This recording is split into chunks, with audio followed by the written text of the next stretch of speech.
Hi, it's Julie at Love's Beginning with a talk called Hiding Thoughts Over There. And the first statement I was given today is, when anyone comes to mind today, you can remember this. Fill in the blank with name is another name for love. And that takes me past any isolating things I would think about you, whether they be especially positive, idolizing you, or especially negative, demonizing you. It takes me past any attempt to idolize or demonize you to what you are. And where you are, what you are, you're joined with all beings across time and space forever, and there's nothing to say about you in particular. Not really. That's where words fail. So when anyone comes to mind today, I have the opportunity to go to the place where words fail. And the place where words fail is what we are. And that is peace. And that is the full resource that's here for us right now. So you're not here as a prop for me to judge. You're just you. And as you are, you're unified with everything and everyone. And I can go straight there. If I remember to go straight there, I can just stay open. If there's something for me to say or do, I'll be available for that. If I'm distracting myself with especially positive or negative judgments about you or anything that seems to be surrounding you, I'm not open to the simple directive that would have me say or do particular things. I'm instead asking ego to tell me to say or do particular things, and then I'm enacting that. So that's wasting time. That's making time last longer than it has to. And then there's letting healing or letting spirit use time, which is to remember you just are what you are, which is the same as what I am. And there's nothing words can really say about that. But if there's something in this drama for me to say and do, I'm open, I'm available, tell me. And then I act it out. Okay. You hide thoughts about conforming to an idea of normal by seeing them present in the minds of those you call other. Yes, I do. This is one of the things that's being shown to me that I can have undone. So, for example, yesterday I was listening to a speaker on non-duality. The speaker was talking to another person, so it seemed like the speaker was the teacher and the other person was the student. And it seemed to me that even as far into the idea of the whole self as they had gone, they still weren't getting something. They were still, what do I want to say? It seemed the student still wasn't getting something. And it seemed that, or understanding something, and it seemed that the teacher, in reactivity to the student, trying to tell him, it's okay, wasn't getting something himself. But that's all judgment, right? Past the idea of getting or not getting something, past the idea of student and teacher. Fill in the blank with name or role, teacher, student, is another name for love. What do I have to think about that?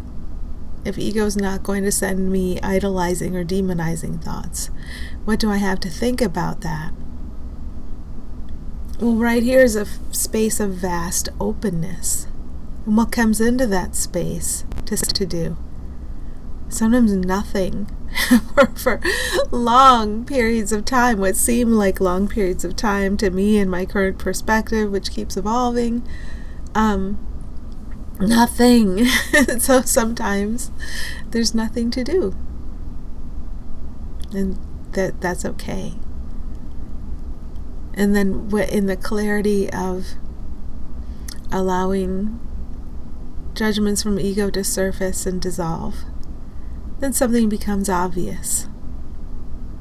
Sometimes that next obvious thing is just the next layer of ego. I realize in the middle of it I'm acting from ego, and then that can be undone too. But there is this, the background piece where you're taken care of and you're being given the experiences that you need, and you have every support and moving through every experience. That background piece seems more and more obvious and present. So I'm grateful for that. More than being grateful for what would seem like a separate entity in time and space and its special qualities, or more than being grateful for what seem like separate things, I'm grateful for this, the background piece that's always here, and that is what you are. You're not any of the things skittering on the surface that seem to go this way and that way, that seem to be better or worse or superior or inferior to that guy or that thing over there. You're not that. You're this background piece that I can relax into. That's what you are. And that's also love. They're just all synonyms. So it's beautiful to learn to relax into that at any moment. Let me just see if there's anything else there. You hide thoughts about conforming to an idea of normal by seeing them present in the minds of those you call other. Yeah. Okay. I think the first thing I said didn't address that directly, but that's okay. I see others trying to conform, valuing the idea of normalcy. So what does that mean? It means it's an idea present in my mind, because we share one mind. Any idea I see present in your mind, I have invented that experience for myself. I'm thinking thoughts, believing thoughts, and then I'm experiencing on that basis. It's a dream of my invention. It's an enslavement in time and space of my invention. So what I'm seeing in you is part of that enslavement. And sorry for the harsh language, but I have to perceive that I enslaved myself. I'm doing it to myself and I'm responsible for it.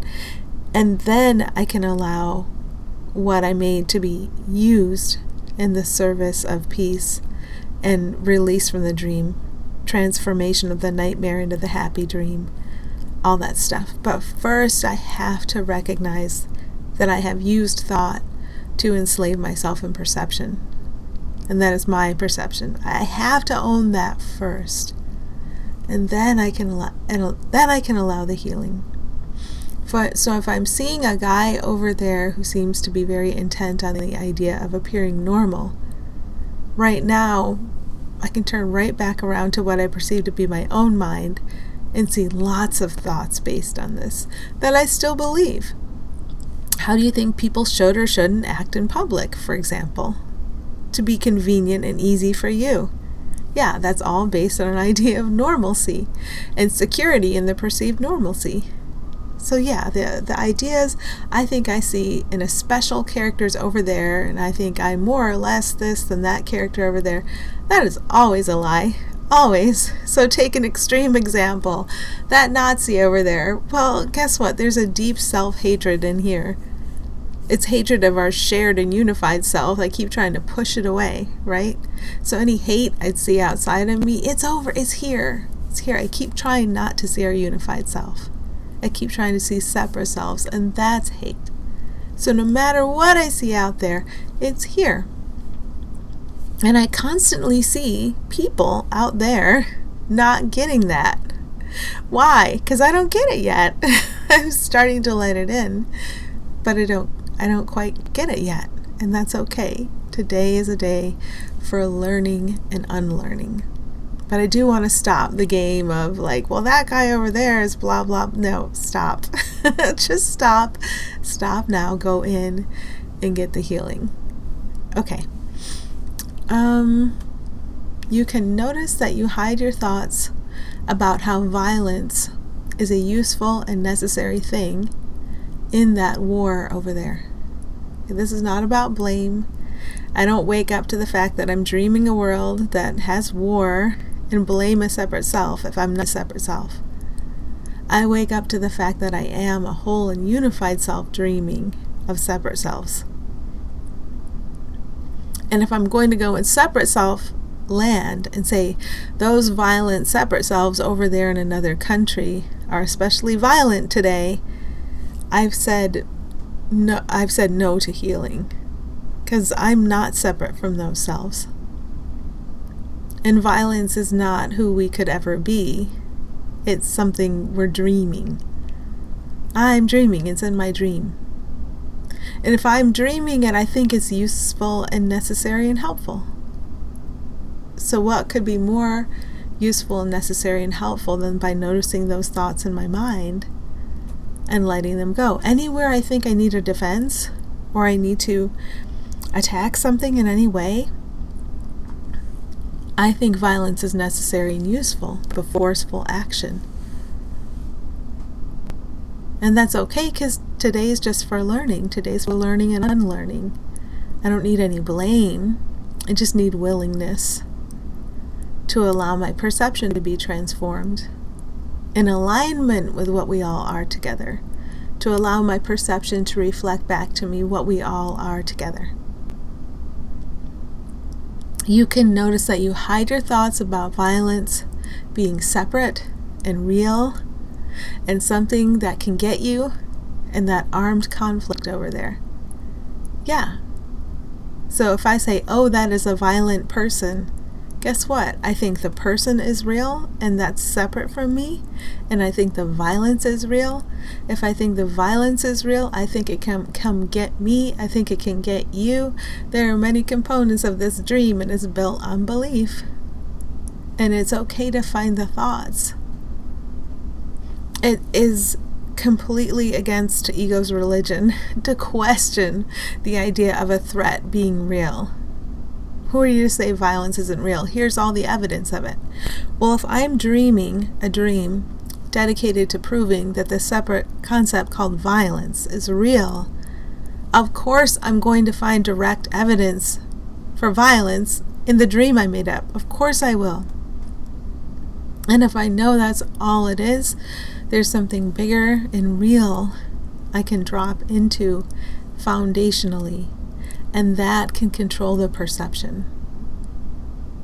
I don't feel like I have to go any further with it right now, just to recognize there's something real and foundational I can drop into and rest in, and that unified thing seems to be a terrible word to use for it, but that unified realness can control perception, not this inner sense that attack and defense is necessary. But the more in my social interactions, ordinary social interactions, I can get in touch with the idea that attack and defense and hypervigilance is necessary, the more I can get into the place where war can be undone, because it's all the same thing. It's all the same dedication to defense and attack and perception of separate persons and separate things that can be threatening and harmful. It's all the same thing, so it can all have the same remedy. Okay, there isn't a mind that you're not directly connected to forever. So knowing that, all minds are one mind, but we perceive separate minds. Knowing that, it becomes very interesting to notice any thoughts ego is feeding me about any minds. And at least that's easier than thinking about them as bodies. They're really only one mind, but let's just go from body to mind. And ego's feeding me thoughts about these minds. And we're trying to demonize some of them. That is never going to work. Never. Sooner or later we learn this. And as we perceive all the separate minds are really one mind, it becomes ridiculous to think of ourselves in this way. Absolutely ridiculous, no matter what evidence the dream has been showing us. Okay, let's see.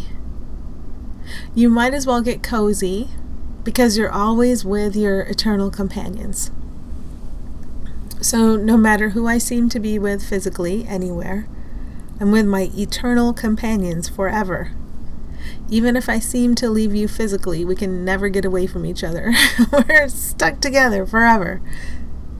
And if I'm thinking about you, whether I'm thinking about an entire country, or what seems to be one individual, or what seems to be one individual who seemed to exist in the past, it does not matter. They're all the same one.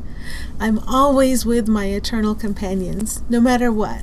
If it's in the physical, if it's in thought, all of it is thought. All perception is thought. And all experience is thought believed. And that's it. So if I'm thinking and believing disturbing thoughts about my eternal companions or about myself, there's something I can do about that. I can remember. I'm on a healing path, and there is healing for this disturbance I'm experiencing. This disturbance I'm experiencing is always self-initiated. It never comes from outside, especially when it seems to come from outside. And I can accept healing from my distorted perception today, right now. And healing accepted is healing shared. That's what I can remember. So everything that seems to be external to me, no matter how far or near, no matter if it seems to be in my physical experience right now or just in my mind, as a memory or as an anticipation, whatever it is all very helpful, because it can all point me back toward this healing that's available right now. Okay, we would like to temporarily redefine success for you. Who is we? That would be who I call my light friends. If you know me, you know this already, but if I visualize them, I'd see them as little non-threatening balls of light. If I made them bigger balls of light, I might feel threatened, right? So that's how it has to work for me. They don't have names, they don't have personalities, they don't have separate voices, but there seem to be a lot of them. And they talk to me, and they help me get my head on straight. So that's how I experience them. I don't experience them physically, just when I go in and relax in my mind. They can deliver these directives to these insights to me and give me a foundation to focus on today. And as I speak about and share that foundation, it helps it sink in deeper for me. So that's why I both receive and share these messages, because it helps it go in deeper for me. It helps me see you as you are, rather than as how ego would have me see you. Okay, so we would like to temporarily redefine success for you. Success is when you notice how you feel. Yeah, because if I notice I'm in the back and forth of ego emotion, whether it's positive or negative, it's the same thing. It's not this eternal love, joy, and peace that's always here and never changes. Ego emotion changes from happy to sad, or from tired to energetic states of being. They change. If I'm in one of those changeable and unstable states of being, it means I'm oriented toward insanity. But the more I remember the foundation of love and peace on which everyone stands all the time, and I voluntarily sink down into that foundation and rest there, and try to take my best to take all my directives from there, from that foundation, that's the success. So what's the purpose of noticing how I feel? To know when I'm in that surface back and forth insanity, whether it's positive or negative, it doesn't matter. It's unstable. It's based on the idea of separate personhood, violence, attack, and defense, and it always will be, as long as I choose to experience it, and it is a chosen experience. And I can always sink down into the foundation that always shines underneath that and rest. That's what people do when they meditate. That's what people do when they say a mantra. That's what people do when they focus on their breathing, or beings, right? People aren't doing anything. We're imagining the people. But the beings give themselves this experience of, okay, I'm taking a breath, I'm focusing. There's something here that's bigger than everything I'm viewing, and I'm going to turn toward that for a moment. That's what we do. Forget everyone you see as else. That was one of the statements given to me. So no one is else. I'm seeing them as else and other by choice. But they aren't else and they aren't other. Everything the ego would ever tell me about anything depends on my believing the lie that they are other and else. But they aren't. Now, Spirit can come to us and give us what we need in the moment. That doesn't directly contradict the idea they're another being. And it can direct us on the basis, depending on where we think we are and what we think is happening. That's fine. But in order to be able to tune into Spirit and get Spirit's directives, it's very helpful to remember no one is else. No one is other. I will be directed through this play and this dream as if they are, and given actions and given words. That's fine. But are they really else? Are they really other? No. They never have been, and they can never be.